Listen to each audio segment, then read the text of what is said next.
আরো একটি নতুন ভিডিওতে তোমাদের সবাইকে স্বাগত। আজকে আমরা এই ভিডিওতে লরেটো কলেজের বিভিন্ন ইউজি কোর্সে ভর্তি সম্পর্কিত যাবতীয় ইনফরমেশন জানবো, যেগুলি তোমাদের ভর্তির জন্য একান্তভাবে জানা প্রয়োজন। তো যে সমস্ত ইনফরমেশনগুলি জানবো সেগুলি হচ্ছে কোর্স টাইপ অ্যান্ড মোড, অর্থাৎ এখানে যে সমস্ত কোর্সগুলি করানো হয় সেগুলি কোন টাইপের কোর্স এবং কোন মোডে সেই সমস্ত কোর্সগুলি করানো হয়, অ্যাভেলেবেল কোর্সেস অর্থাৎ এখানে কোন কোন কোর্স পড়ানো হয়, কোর্স ডিউরেশন কি আছে অর্থাৎ কত সময়ের জন্য কোর্সগুলি করানো হবে, এলিজিবিলিটি ক্রাইটেরিয়া কি আছে অর্থাৎ আবেদন করার জন্য এখানে মিনিমাম কি যোগ্যতার প্রয়োজন, year of passing and age limit কি আছে অর্থাৎ আবেদন করার জন্য ক্লাস 12টা কোন কোন সালে পাস আউট হলে এবং বয়স কত হলে এখানে আবেদন করা যাবে, নাম্বার অফ সিটস কি আছে বিভিন্ন বিষয়ের, ফিস স্ট্রাকচার কি আছে বিভিন্ন বিষয়ের, সিলেকশন প্রসিডিওর কি আছে অর্থাৎ ভর্তির জন্য এখানে কিভাবে নির্বাচন করা হবে, অ্যাডমিশন প্রসিডিওর কি আছে অর্থাৎ সম্পূর্ণ ভর্তি প্রক্রিয়াটি কোন কোন স্টেপের মাধ্যমে সম্পন্ন করা হবে, এবং অ্যাডমিশন শিডিউল কি আছে অর্থাৎ ভর্তি প্রক্রিয়া কবে থেকে শুরু হবে, এই সমস্ত বিষয় আজকে আমরা এই ভিডিওর মাধ্যমে জেনে নেব। তো প্রথমে আমরা দেখে নেব যে কোর্স টাইপ অ্যান্ড মোড কি আছে, অর্থাৎ এখানে যে সমস্ত কোর্সগুলি করানো হয় সেগুলি কোন টাইপের কোর্স এবং কোন মোডে সেই সমস্ত কোর্সগুলি করানো হয়। তো লরেটো কলেজে ইউজিতে যে সমস্ত কোর্সগুলি করানো হয় অর্থাৎ বিএ বিএসসি এর মধ্যে যে সমস্ত কোর্সগুলি আছে সেগুলি হচ্ছে অনার্স গ্র্যাজুয়েট কোর্স এবং হচ্ছে মাল্টি ডিসিপ্লিনারি কোর্স, যেটা তোমরা জেনারেল ডিগ্রি কোর্স নামে পরিচিত, সেই কোর্সও করানো হয়। অর্থাৎ এখানে তোমরা অনার্স গ্র্যাজুয়েট ডিগ্রিও করতে পারবে, তার সঙ্গে তোমরা এখানে মাল্টি ডিসিপ্লিনারি কোর্সও করারও সুযোগ পাচ্ছ। এবং এখানে তোমাদের বিএ বেসের মধ্যে যতগুলি অনার্স গ্র্যাজুয়েট কোর্স করানো হয় এবং বিএ বেসের মধ্যে যতগুলি মাল্টি ডিসিপ্লিনারি কোর্স করানো হয় সমস্ত কোর্স এখানে তোমাদের রেগুলার মোডের কোর্স, অর্থাৎ এখানে তোমাদের রেগুলারলি ক্লাস করানো হবে, অর্থাৎ ছুটির দিনগুলি বাদ দিয়ে বাকি দিনগুলিতে তোমাদের প্রতিদিন এখানে ক্লাস করানো হবে। এবার আমরা দেখে নেবো যে অ্যাভেলেবেল কোর্সেস অ্যান্ড ডিউরেশন কি আছে, অর্থাৎ এখানে কোন কোন কোর্স পড়ানো হয় এবং সেই সমস্ত কোর্সগুলি কত সময়ের কোর্স। তো কোর্সগুলি হচ্ছে BA honours in English, history, political science, education, BA BSc honours in economics, BA BSc honours in geography, BA BSc honours in psychology. তো এই 7টি কোর্স, প্রত্যেকটি কোর্স হচ্ছে 4 বছরের কোর্স। তারপরে হচ্ছে বিএ মাল্টিডিসিপ্লিনারি কোর্স অর্থাৎ বিএ এমডিসি কোর্স এবং BSc multidisciplinary course অর্থাৎ বিএসসি এমডিসি কোর্স, এবং এই দুটি কোর্স প্রত্যেকটি কোর্স হচ্ছে 3 বছরের কোর্স। এবার আমরা দেখে নেবো যে এলিজিবিলিটি ক্রাইটেরিয়া কি আছে অর্থাৎ মিনিমাম কত যোগ্যতা হলে তোমরা এখানকার বিভিন্ন ইউজি কোর্সগুলিতে ভর্তির জন্য আবেদন করতে পারবে। তো এখানে আবেদন করার জন্য প্রধানত দু প্রকারের এলিজিবিলিটি ক্রাইটেরিয়া প্রয়োজন। একটি হচ্ছে জেনারেল এলিজিবিলিটি ক্রাইটেরিয়া এবং আরেকটি হচ্ছে অ্যাডিশনাল এলিজিবিলিটি ক্রাইটেরিয়া। তো প্রথমে আমরা জেনারেল এলিজিবিলিটি ক্রাইটেরিয়াটা দেখবো, তারপরে আমরা বিভিন্ন বিষয়ের জন্য অ্যাডিশনাল এলিজিবিলিটি ক্রাইটেরিয়াগুলি দেখবো। তো জেনারেল এলিজিবিলিটি ক্রাইটেরিয়াটা হচ্ছে, এটি হচ্ছে বাধ্যতামূলক এলিজিবিলিটি ক্রাইটেরিয়া, অর্থাৎ যে সকল ক্যান্ডিডেটরা এখানে আবেদন করবে তাদেরকে বাধ্যতামূলকভাবে এই ক্রাইটেরিয়াটা ফুলফিল করতে হবে। সেটা হচ্ছে তোমাকে এইচএসএ অর্থাৎ ক্লাস 12-এ বা তার সমতুল্য পরীক্ষায় কমপক্ষে 4টে বিষয় নিয়ে পড়াশোনা করতে হবে। তুমি 4টে বিষয়ের বেশি বিষয় নিয়ে পড়াশোনা করতে পারো, তাতে কোনো প্রবলেম নেই, কিন্তু তোমাকে মিনিমাম 4টে বিষয় পড়তেই হবে।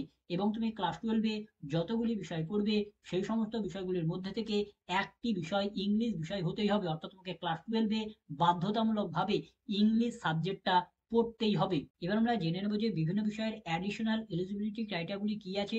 তো অ্যাডিশনাল এলিজিবিলিটি ক্রাইটেরিয়াগুলিতে তোমাকে একটি অ্যাগ্রিগেট মার্কস অর্থাৎ গড় মার্কসের প্রয়োজনে পড়বে। তো এই অ্যাগ্রিগেট মার্কস অর্থাৎ গড় মার্কসটা তোমাদের কিভাবে ক্যালকুলেশন করতে হবে সেটা আগে একটু আমরা জেনে নেব, তারপরে আমরা বিভিন্ন বিষয়ের জন্য অ্যাডিশনাল এলিজিবিলিটি ক্রাইটেরিয়াগুলি দেখবো।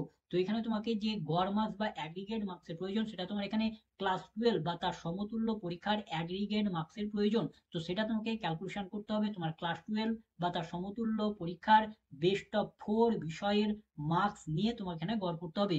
অর্থাৎ তুমি ক্লাস 12 বা তার সমতুল্য পরীক্ষায় যে সমস্ত বিষয়গুলি পড়বে সেই সমস্ত বিষয়গুলির মধ্যে থেকে যে 4টি বিষয়ে তুমি সর্বোচ্চ মার্কস পাবে সেই 4টি বিষয়ের মার্কস নিয়ে তোমাকে এখানে গড় মার্কস বার করতে হবে। তবে এখানে একটি কথা মাথায় রাখতে হবে, যদি তোমরা এখানে ক্লাস 12 বা তার সমতুল্য পরীক্ষায় যদি কম্পালসারি এনভায়রনমেন্টাল এডুকেশন বা এনভায়রনমেন্টাল স্টাডিজ এই সমস্ত বিষয়গুলি যদি পড়ে থাকো তাহলে এই সমস্ত বিষয়গুলির মার্কস গড় মার্কস বার করার ক্ষেত্রে ধরা যাবে না।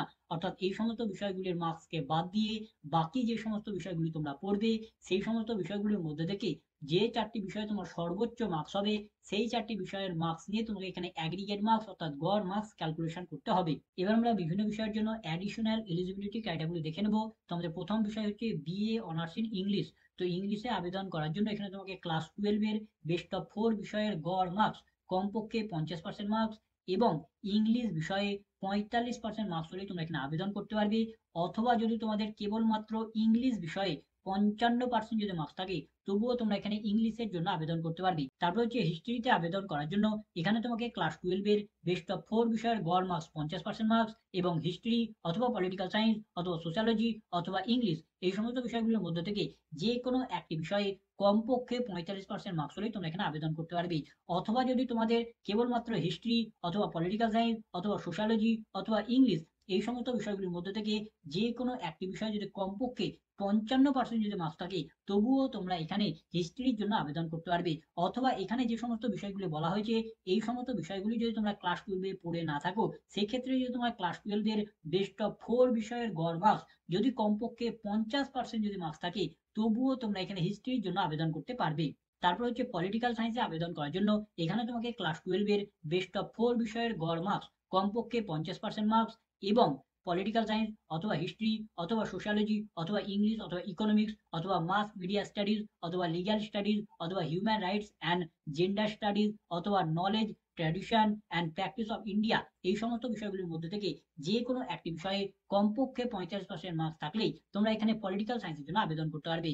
অথবা যদি তোমাদের পলিটিক্যাল সায়েন্স অথবা হিস্ট্রি অথবা সোশ্যোলজি অথবা ইংলিশ অথবা ইকোনমিক্স অথবা মাস মিডিয়া স্টাডিজ অথবা লিগ্যাল স্টাডিজ অথবা human rights and gender studies অথবা knowledge tradition and practice of India এই সমস্ত বিষয়গুলোর মধ্যে থেকে যে কোনো একটি বিষয়ে যদি কমপক্ষে 55% যদি মার্কস থাকে তবুও তোমরা এখানে পলিটিক্যাল সায়েন্সের জন্য আবেদন করতে পারবে। অথবা এখানে যে সমস্ত বিষয়গুলো বলা হয়েছে এই সমস্ত বিষয়গুলি যদি তোমরা ক্লাস 12 এ পড়ে না থাকো সেক্ষেত্রে যদি তোমাদের ক্লাস 12 এর বেস্ট অফ 4 বিষয়ের গড় মার্কস যদি কমপক্ষে 50% যদি মার্কস থাকে তবুও তোমরা এখানে পলিটিক্যাল সায়েন্সের জন্য আবেদন করতে পারবে। তারপর হচ্ছে এডুকেশনে আবেদন করার জন্য এখানে তোমাকে ক্লাস 12 এর বেস্ট অফ 4 বিষয়ের গড় মার্কস কমপক্ষে 50% মার্কস এবং এডুকেশন অথবা হিস্ট্রি অথবা পলিটিক্যাল সায়েন্স অথবা সোশ্যোলজি অথবা ফিলোজফি অথবা ফিজিক্স অথবা কেমিস্ট্রি অথবা ম্যাথামেটিক্স অথবা স্ট্যাটিস্টিক্স অথবা ইকোনমিক্স অথবা সাইকোলজি অথবা বায়োলজি এই সমস্ত বিষয়গুলোর মধ্যে থেকে যে কোনো একটি বিষয়ে যদি কমপক্ষে 45% মার্কস থাকে তাহলে তোমরা এখানে এডুকেশনের জন্য আবেদন করতে পারবে।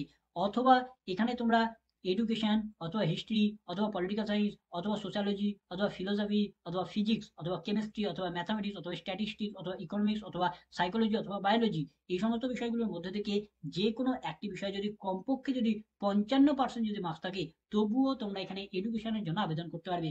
অথবা এখানে যে সমস্ত বিষয়গুলো বলা হয়েছে এই সমস্ত বিষয়গুলো থেকে যদি তোমরা কোনো বিষয় যদি পড়ে না থাকো সেক্ষেত্রে যদি তোমাদের ক্লাস 12 এর বেস্ট অফ 4 বিষয়ের গড় মার্কস যদি 50% হয় তবুও তোমরা এখানে এডুকেশনের জন্য আবেদন করতে পারবে। তারপর হচ্ছে ইকোনমিক্সে আবেদন করার জন্য এখানে তোমাকে ক্লাস 12 এর বেস্ট অফ 4 বিষয়ের গড় মার্কস কমপক্ষে 50% মার্কস এবং ম্যাথামেটিক্স অথবা বিজনেস ম্যাথামেটিক্স অথবা অ্যাপ্লাইড ম্যাথামেটিক্স অথবা business economics including business mathematics এই সমস্ত বিষয়গুলোর মধ্যে থেকে যে কোনো একটি বিষয়ে যদি কমপক্ষে 45% যদি মার্কস থাকে তাহলে তোমরা এখানে ইকোনমিক্সের জন্য আবেদন করতে পারবে। অথবা যদি তোমাদের ম্যাথামেটিক্স অথবা বিজনেস ম্যাথামেটিক্স অথবা অ্যাপ্লাইড ম্যাথামেটিক্স অথবা business economics including business mathematics এই সমস্ত বিষয়গুলোর মধ্যে থেকে যে কোনো একটি বিষয় যদি কমপক্ষে যদি 55% যদি মার্কস থাকে তবুও তোমরা এখানে ইকোনমিক্সের জন্য আবেদন করতে পারবে। অথবা যদি তোমরা যদি এই সমস্ত বিষয়গুলি না পড়ে থাকো সেক্ষেত্রে যদি তোমাদের ক্লাস 12 এর বেস্ট অফ 4 বিষয়ের গড় মার্কস কমপক্ষে যদি 50% মার্কস হয় তবুও তোমরা এখানে ইকোনমিক্সের জন্য আবেদন করতে পারবে। তারপর হচ্ছে জিওগ্রাফিতে আবেদন করার জন্য এখানে তোমাকে ক্লাস 12 এর বেস্ট অফ 4 বিষয়ের গড় মার্কস কমপক্ষে 50% মার্কস এবং জিওগ্রাফি অথবা ফিজিক্স অথবা কেমিস্ট্রি অথবা ম্যাথামেটিক্স অথবা বায়োলজি এই সমস্ত বিষয়গুলোর মধ্যে থেকে যে কোনো একটি বিষয়ে যদি কমপক্ষে 45% মার্কস থাকে তাহলে তোমরা এখানে জিওগ্রাফির জন্য আবেদন করতে পারবে। অথবা যদি তোমাদের কেবলমাত্র জিওগ্রাফি অথবা ফিজিক্স অথবা কেমিস্ট্রি অথবা ম্যাথামেটিক্স অথবা বায়োলজি এই সমস্ত বিষয়গুলোর মধ্যে থেকে যে কোনো একটি বিষয়ে যদি কমপক্ষে 55% যদি মার্কস থাকে তবুও তোমরা এখানে জিওগ্রাফির জন্য আবেদন করতে পারবে। অথবা যদি তোমাদের কেবলমাত্র ক্লাস 12 এর বেস্ট অফ 4 বিষয়ের গড় মার্কস কমপক্ষে যদি 50% মার্কস থাকে তবুও তোমরা এখানে জিওগ্রাফির জন্য আবেদন করতে পারবে। তারপর হচ্ছে সাইকোলজিতে আবেদন করার জন্য এখানে তোমাকে ক্লাস 12 এর বেস্ট অফ 4 বিষয়ের গড় মার্কস কমপক্ষে 50% মার্কস এবং সাইকোলজি অথবা ম্যাথামেটিক্স অথবা বায়োলজি এই সমস্ত বিষয়গুলোর মধ্য থেকে যে কোনো একটি বিষয়ে কমপক্ষে 45% মার্কস থাকলেই তোমরা এখানে সাইকোলজির জন্য আবেদন করতে পারবে। অথবা যদি তোমাদের কেবলমাত্র সাইকোলজি অথবা ম্যাথামেটিক্স অথবা বায়োলজি এই সমস্ত বিষয়গুলোর মধ্য থেকে যে কোনো একটি বিষয়ে যদি কমপক্ষে 55% যদি মার্কস থাকে, তবুও তোমরা এখানে সাইকোলজির জন্য আবেদন করতে পারবে। অথবা যদি তোমাদের ক্লাস 12 কেবলমাত্র বেস্ট অফ 4 বিষয়ের গড় মার্কস কমপক্ষে 50% মার্কস থাকে, তবুও তোমরা এখানে সাইকোলজির জন্য আবেদন করতে পারবে। তারপর হচ্ছে বিএ মাল্টিডিসিপ্লিনারি কোর্স অর্থাৎ বিএ এমডিসি কোর্স এবং বিএসসি মাল্টিডিসিপ্লিনারি কোর্স অর্থাৎ বিএসসি এমডিসি কোর্স। এই সমস্ত কোর্সগুলিতে আবেদন করার জন্য এখানে তোমাকে এইচএস অর্থাৎ ক্লাস 12 বা তার সমতুল্য পরীক্ষাটি কেবলমাত্র পাস আউট হলেই তোমরা এখানে আবেদন করতে পারবে। এই দুটি কোর্সে আবেদন করার জন্য তোমাদের কোনো প্রকার মিনিমাম পার্সেন্টেজের প্রয়োজন নেই। তোমার যাই পার্সেন্টেজ হোক, কেবলমাত্র ক্লাস 12টা পাস আউট হলেই তোমরা এখানে বিএ মাল্টিডিসিপ্লিনারি কোর্স এবং বিএসসি মাল্টিডিসিপ্লিনারি কোর্সগুলিতে ভর্তির জন্য আবেদন করতে পারবে। এবার আমরা দেখে নেব যে year of passing and age limit কি আছে, অর্থাৎ প্রয়োজনীয় কোয়ালিফিকেশনটা কোন কোন সালে পাস আউট হলে এবং তোমাদের বয়স কতর মধ্যে হলে তোমরা এখানকার বিভিন্ন ইউজি কোর্সগুলিতে ভর্তির জন্য আবেদন করতে পারবে। তো এখানে ইউজিতে যতগুলি কোর্স অ্যাভেলেবেল আছে, অর্থাৎ বিএ বিএসসির মধ্যে যতগুলি কোর্স অ্যাভেলেবেল আছে, সমস্ত কোর্সে আবেদন করার জন্য যে সকল ক্যান্ডিডেটরা তাদের প্রয়োজনীয় কোয়ালিফিকেশনটা অর্থাৎ ক্লাস 12 বা তার সমতুল্য পরীক্ষাটি কারেন্ট ইয়ারে অর্থাৎ এবছরে পাস করেছে বা পাস করবে এবং প্রিভিয়াস 5 ইয়ারে পাস করেছে, অর্থাৎ যারা 2020, 2021, 2022, 2023, 2024 এবং 2025 সালে যারা তাদের প্রয়োজনীয় কোয়ালিফিকেশনটা অর্থাৎ ক্লাস 12 বা তার সমতুল্য পরীক্ষাটি পাস করেছে বা পাস করবে, কেবলমাত্র তারাই এখানকার বিভিন্ন ইউজি কোর্সগুলিতে ভর্তির জন্য আবেদন করতে পারবে। এবং এজ লিমিট কি আছে, তো এখানে আবেদন করার জন্য কোনো প্রকার এজ লিমিট নেই, অর্থাৎ তোমার যাই বয়স হোক তোমরা এখানকার বিভিন্ন ইউজি কোর্সগুলিতে ভর্তির জন্য আবেদন করতে পারবে। এবার আমরা দেখে নেবো যে নাম্বার অফ সিটস অর্থাৎ বিভিন্ন বিষয়ের জন্য কত করে সিট সংখ্যা আছে। তো এখানে আমরা কেবলমাত্র কোন বিষয়ে টোটাল কত করে সিট সংখ্যা আছে সেটি তোমাদের জানাবো। যদি তোমরা ক্যাটাগরি হিসাবে যদি সিট বিভাজন দেখতে চাও, তাহলে তোমরা ভিডিওটাকে পজ করে সেটা দেখে নিতে পারো। তো আমাদের প্রথম বিষয় হচ্ছে ইংলিশে টোটাল 50টি সিট আছে, হিস্ট্রিতে টোটাল 50টি সিট আছে, পলিটিক্যাল সায়েন্সে টোটাল 50টি সিট আছে, এডুকেশনে টোটাল 50টি সিট আছে, ইকোনমিক্সে টোটাল 30টি সিট আছে, জিওগ্রাফিতে টোটাল 30টি সিট আছে, সাইকোলজিতে টোটাল 30টি সিট আছে। তারপর হচ্ছে বিএ বিএসসি এমডিসি কোর্সে অর্থাৎ বিএ বিএসসি মাল্টি ডিসিপ্লিনারি কোর্সে টোটাল 75টি সিট আছে। তো এখানে আমরা বিভিন্ন বিষয়ের যে সিট সংখ্যাগুলি জানালাম, এটি হচ্ছে প্রিভিয়াস ইয়ারের অ্যাডমিশনের সময় অর্থাৎ আগের বছরের ভর্তির সময় যে সিট সংখ্যাগুলি ছিল সেটি তোমাদের জানালাম, যাতে তোমরা একটু আন্দাজ করতে পারো যে সচরাচর এখানে কত করে সিট সংখ্যা থাকে। এবছরের জন্য সিট সংখ্যা কত হবে সেটা তোমরা জানতে পারবে এবছরের ভর্তির জন্য যে নোটিশ দেওয়া হবে সেই নোটিশেই সেটা তোমাদের জানিয়ে দেওয়া হবে। এবার আমরা দেখে নেবো যে বিভিন্ন বিষয়ের ফি স্ট্রাকচার কি আছে। তো প্রথমে আমরা দেখে নেবো যে কোন টপিকসে অর্থাৎ কোন খাতে কত টাকা করে নেওয়া হবে। তো এখানে তোমাদের অ্যাডমিশন ফি যেটা অন টাইম পেমেন্ট করতে হবে অর্থাৎ একবারই নেওয়া হবে, সেটা হচ্ছে 3000 টাকা। তারপরে তোমাদের ইউনিভার্সিটি রেজিস্ট্রেশন ফি লাগবে, সেটাও তোমাদের অন টাইম পেমেন্ট করতে হবে অর্থাৎ একবারই পেমেন্ট করতে হবে। তো যারা নিউ ক্যান্ডিডেট হবে অর্থাৎ যারা আগে কখনো ইউনিভার্সিটিতে রেজিস্ট্রেশন করেনি অর্থাৎ ক্যালকাটা ইউনিভার্সিটির আন্ডারে নিজেদের রেজিস্ট্রেশন করেনি, তাদের জন্য এখানে রেজিস্ট্রেশন ফি 200 টাকা লাগবে। তারপর হচ্ছে যারা ওল্ড স্টুডেন্ট হবে অর্থাৎ যারা আগে থেকেই ক্যালকাটা ইউনিভার্সিটিতে রেজিস্ট্রেশন করা আছে, অর্থাৎ আগের বছর ভর্তি হয়েছিল তখন রেজিস্ট্রেশন করেছিল এবং এই বছর আবার নতুনভাবে ভর্তি নিতে চাইছে, তাদের জন্য এখানে 100 টাকা রেজিস্ট্রেশন ফি লাগবে। তারপর তোমাদের এখানে ইউনিভার্সিটি স্পোর্টস ফি 40 টাকা করে লাগবে। তারপর তোমাদের এখানে টিউশন ফি লাগবে প্রতি সেমিস্টারে 900 টাকা করে লাগবে। তারপর হচ্ছে সেমিস্টার ফি লাগবে প্রতি সেমিস্টারে 15,000 টাকা করে লাগবে। তারপরে তোমাদের এখানে কিছু বিষয় বলা হয়েছে যেমন film studies, human rights, sociology, statistics, এই সমস্ত বিষয়গুলির জন্য প্রতি সেমিস্টারে আরো অতিরিক্ত 6,000 টাকা করে লাগবে। তারপর তোমাদের এখানে প্র্যাকটিক্যাল ফি লাগবে geography, psychology, film studies, human rights এবং জার্নালিজম, এই সমস্ত বিষয়গুলির জন্য তোমাদের এখানে প্র্যাকটিক্যাল ফি 1,000 টাকা করে পেমেন্ট করতে হবে। তো এখান থেকে তুমি তোমার বিষয়ের জন্য ফি স্ট্রাকচারটাকে ক্যালকুলেশন করে নিতে পারবে। তো কিভাবে ক্যালকুলেশন করবে, তো এখানে তোমাদের কোর্সের জন্য যে যে টপিকসের ফি অ্যাপ্লিকেবল হবে সেই টপিকসের জন্য যে ফিগুলি বলা হয়েছে কেবলমাত্র সেই সমস্ত ফিসগুলি তোমাকে যোগ করে টোটাল করতে হবে এবং টোটাল যেটা হবে সেটাই হবে তোমার কোর্স ফি। তো কিভাবে যোগ করতে হবে কোর্স ফি, তো এখানে তোমাদের যে অ্যাডমিশন ফি আছে সেটা হচ্ছে সকল কোর্সের জন্য একই, তাই এখানে তোমাদের যে অ্যাডমিশন ফি আছে 3,000 টাকা, সেটা তোমাদের সকল ক্যান্ডিডেটকে একই ধরতে হবে। তারপর তোমাদের এখানে রেজিস্ট্রেশন ফি লাগবে, সকল ক্যান্ডিডেটকে লাগবে। তো তোমরা যদি নিউ ক্যান্ডিডেট হও, আগে থেকে যদি কখনো রেজিস্ট্রেশন না করে থাকো, তাহলে তোমরা এখানে 200 টাকা ধরবে। আর তোমরা যদি আগে কখনো রেজিস্ট্রেশন করে থাকো, তাহলে সেক্ষেত্রে তোমাকে 100 টাকাটাকে ধরতে হবে। তারপর তোমাদের এখানে ইউনিভার্সিটি স্পোর্টস ফি, এটাও সকল কোর্সের জন্য একই, তার জন্য এখানে তোমাদের 40 টাকা সকল ক্যান্ডিডেটকে ধরতে হবে। তারপর এখানে তোমাদের প্রতি সেমিস্টারের টিউশন ফি সকল কোর্সের জন্য একই, তাই সকল কোর্সের জন্য 900 টাকাটা সকল স্টুডেন্টকেই ধরতে হবে। তারপর এখানে তোমাদের সেমিস্টার ফি সকল কোর্সের জন্য একই, তাই 15,000 টাকাটাও সকল কোর্সের জন্য ধরতে হবে। তারপরে দেখো এখানে তোমাদের কিছু সাবজেক্ট বলা হয়েছে, যেমন film studies, human rights, sociology, তারপরে স্ট্যাটিস্টিক্স। এই সমস্ত বিষয়গুলির জন্য প্রতি সেমিস্টারে আরো অতিরিক্ত 6,000 টাকাও লাগবে। তো তোমাদের কোর্সে যদি এই সমস্ত বিষয়গুলি যদি তোমরা নিয়ে থাকো, এই সমস্ত বিষয়গুলির মধ্যে থেকে এক বা একাধিক বিষয় যদি তুমি পড়ে থাকো সেমিস্টারে, তাহলে সেক্ষেত্রে তোমাকে 6,000 টাকা আরো অতিরিক্ত পেমেন্ট করতে হবে। আর তোমার কোর্সে যদি এই সমস্ত বিষয়গুলি যদি না থাকে, এই সমস্ত বিষয়গুলি যদি তুমি সিলেক্ট না করে থাকো, সেক্ষেত্রে তোমাকে এই 6,000 টাকাটা পেমেন্ট করতে হবে না। তারপর এখানে তোমাদের যে প্র্যাকটিক্যাল ফি আছে, তো এখানে যদি তোমাদের জিওগ্রাফি বা সাইকোলজি বা ফিল্ম স্টাডিজ বা হিউম্যান রাইটস বা জার্নালিজম, এই সমস্ত বিষয়গুলি যদি প্র্যাকটিক্যাল থাকে তোমাদের, তাহলে সেক্ষেত্রে তোমাদের প্রতি সেমিস্টারে 1,000 টাকা করে পেমেন্ট করতে হবে। তো যে সমস্ত বিষয়ের প্র্যাকটিক্যাল থাকবে তাদের 1,000 টাকা যোগ করতে হবে, যাদের প্র্যাকটিক্যাল থাকবে না তাদের 1,000 টাকা যোগ করতে হবে না। তো এখান থেকে যে যেগুলি অ্যাপ্লিকেবল হবে সেগুলি যোগ করবে তোমার জন্য, আর যেগুলি তোমার জন্য অ্যাপ্লিকেবল হবে না তাদের টাকাগুলি তোমাদের যোগ করতে হবে না। এবং টোটাল করলে যে টাকাটা হবে সেটাই হবে তোমাদের অ্যাডমিশন ফি, এবং সেটাই হবে তোমাদের ফার্স্ট সেমিস্টারের টোটাল ফি। এবার আমরা দেখে নেবো যে সিলেকশন প্রসিডিওর কি আছে, অর্থাৎ ভর্তির জন্য তোমাদের এখানে কিভাবে সিলেক্ট করা হবে, অর্থাৎ কিভাবে নির্বাচন করা হবে। তো এখানে যতগুলি ইউজি কোর্স অ্যাভেলেবেল আছে, অর্থাৎ বিএ বিএসসির মধ্যে যতগুলি কোর্স অ্যাভেলেবেল আছে, সমস্ত কোর্সে ভর্তির জন্য তোমাদের এখানে প্রিভিয়াস একাডেমিক অ্যাচিভমেন্টের মার্কস দেখা হবে। অর্থাৎ তোমাদের যে প্রিভিয়াস কোয়ালিফিকেশনের যে মার্কস আছে, মূলত তোমাদের যে ক্লাস 12-এর যে মার্কস আছে, সেই মার্কসের উপর নির্ভর করে তোমাদের এখানে একটি মেরিট লিস্ট তৈরি করা হবে, এবং সেই মেরিটের ভিত্তিতে তোমাদের এখানকার বিভিন্ন ইউজি কোর্সগুলিতে ভর্তি নেওয়া হবে। এবার আমরা দেখে নেবো যে অ্যাডমিশন প্রসিডিওর কি আছে, অর্থাৎ সম্পূর্ণ ভর্তি প্রক্রিয়াটি কোন কোন স্টেপের মাধ্যমে সম্পন্ন করা হয়। তো তোমরা যদি লরেটো কলেজের বিভিন্ন ইউজি কোর্সে যদি ভর্তি নিতে চাও, তাহলে প্রথমেই তোমাকে অনলাইনের মাধ্যমে অ্যাপ্লিকেশন ফর্ম ফিল আপ করতে হবে। তারপর তোমাদের প্রভিশনাল মেরিট লিস্ট প্রকাশ করা হবে। তারপর তোমাদের অ্যাপ্লিকেশন ফর্ম কারেকশন করা হবে, অর্থাৎ প্রভিশনাল মেরিট লিস্টে যদি কোনো ভুল ত্রুটি থাকে তাহলে সেই সমস্ত ভুল ত্রুটিগুলিকে কারেকশন করা হবে।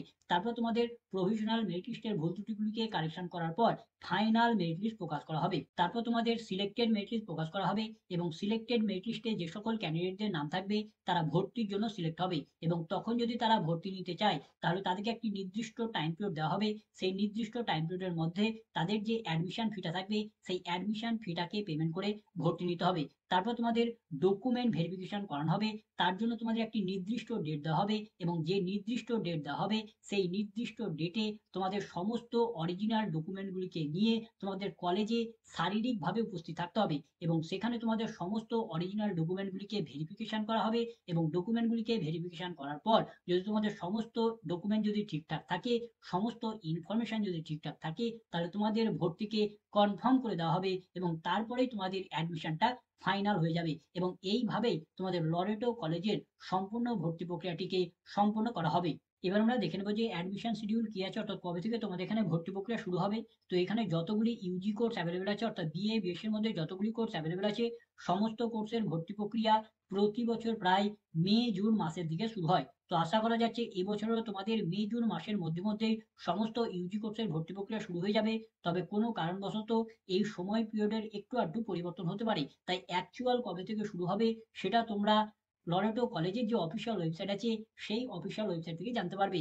তার জন্য প্রতিনিয়তই তোমাদের লরেটো কলেজের অফিসিয়াল ওয়েবসাইটকে ভিজিট করে ফলো করতে হবে, সেখানেই তোমাদের নোটিশ দিয়ে জানিয়ে দেওয়া হবে। তো এই ছিল আজকের ভিডিও। তো ভিডিওটা যদি ভালো লাগে তো লাইক করবে, বন্ধুদের মধ্যে শেয়ার করবে, ভিডিও সম্পর্কিত বিষয়ে কোনো কিছু জানার থাকলে কমেন্ট করবে, এবং সাবস্ক্রাইব করে আমাদের পাশে থেকে উৎসাহ হবে। ধন্যবাদ।